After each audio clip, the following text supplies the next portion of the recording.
परमेश्वर ने मनुष्य को बनाया, उसे अच्छा नहीं लगा कि यह अकेला रहे। उसकी पसलियों से हड्डी निकाली और उससे स्त्री बनाई। इस तरह से उसने सृष्टि की रचना की, जो पूरी सृष्टि की रचना 6 दिन में की और 7वें दिन विश्राम किया। समुद्री जीव बनाए, पक्षी बनाए, फूल पौधे बनाए, मनुष्यों को खाने के लिए फल फ्रूट बनाए। सारा कुछ कार्य उसने 6 दिन में कर दिया और 7वें दिन उसने विश्राम किया।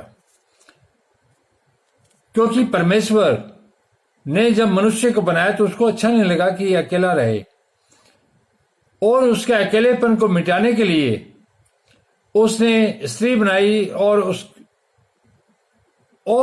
सृष्टि की पूरी रचना की कि उनके खाने पीने, सोने इत्यादि के लिए, नहाने धोने के लिए, मनोरंजन के लिए सारा कुछ व्यवस्थित ढंग से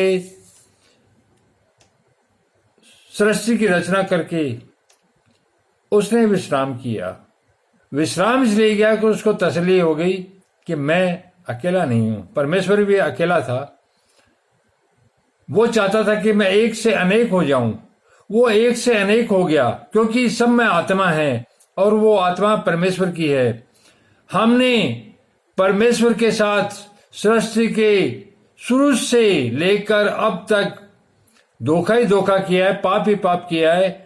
लेकिन परमेश्वर ने हम पर बारंबार अपनी महिमा और सामर्थ्य अनुग्रह के द्वारा दया की है, क्योंकि वो दयालु है। परमेश्वर नहीं चाहता कि हम पाप करें। जब हमारे पापाचार धरती पर ज्यादा बढ़ जाते हैं तब वह हमें दंडित करता है। दंडित इसलिए करता है जिस तरह से एक पिता अपने पुत्र को करता है, क्योंकि हम परमेश्वर के पुत्र हैं। वो नहीं चाहता कि हम अपवित्र होकर उसके वचनों के विरुद्ध चलें और उसको सृष्टि का नाश करना पड़ जाए। जल प्रलय के द्वारा सृष्टि का नाश कर दिया था, अब्राहिम को बचा लिया, उसके अलावा सबको मार दिया, उसके परिवार को सबको खत्म, परिवार को छोड़कर सबको खत्म कर दिया, क्योंकि पाप बहुत बढ़ गए थे।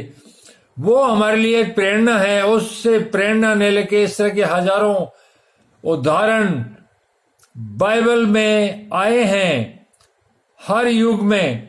लेकिन फिर भी हम अंधेर करने में लग जाते हैं और पापाचार में लिप्त हो जाते हैं। तो परमेश्वर नहीं चाहता। परमेश्वर चाहता है कि हम पवित्र होके उसके मार्ग पर चलें, क्योंकि हम सब परमेश्वर के पवित्र पुत्र कहलाएं। वो यही चाहता है। बस